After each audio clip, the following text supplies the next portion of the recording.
Howdy, folks. It's Joe with Amalgam, and I've got a request from a new customer named Christine, and we're talking through sales receipts. She was interested in seeing it, and I didn't have a video, so I figured I'd make it. So thanks for Christine for prompting me, and you'll be the first one to watch this, and then we'll share it on our YouTube channel. But I have a little bit of a sheet work in here, and I just created the tab for sales receipts. So as always, if you're going to create a new one, go to two-way sync.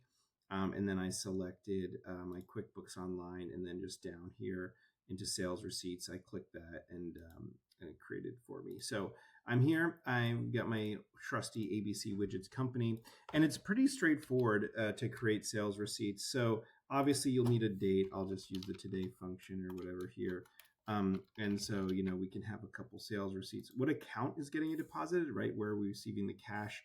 So I'll select our checking account here. We can select this one, and then, maybe we have a different account for these.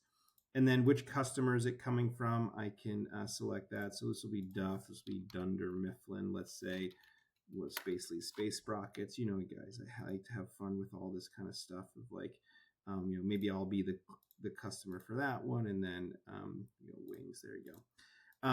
And then item, what are they actually purchasing? So let's just say they purchased hours. Obviously, that doesn't make too much sense.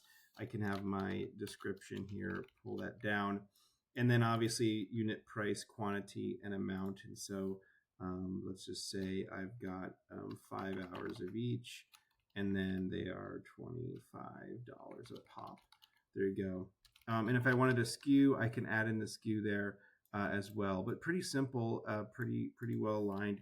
And then you can see here on the left, I've got my status as new, suggest to upload, and then always I have 1, 2, 3, 4. These represent each of the different ones. So if there was more than one line, it would just be denoted by the date function there. So you can see I have no date here. That's why it would be a 2-line entry, if you will, and that's why the colors go from white, gray, white, and then 2 lines of gray. So I'm ready here. If I want to hit sync, it's going to upload. So let's hit sync, and then we should get a successful message, even though I don't use the sales receipts too much. And there we go. I just loaded these 4 sales receipts.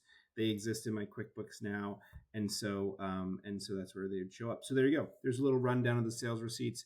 I'm happy to always provide a demo. So thanks to Christine for prompting this one, and then looking forward to more of your questions. Thanks. Bye.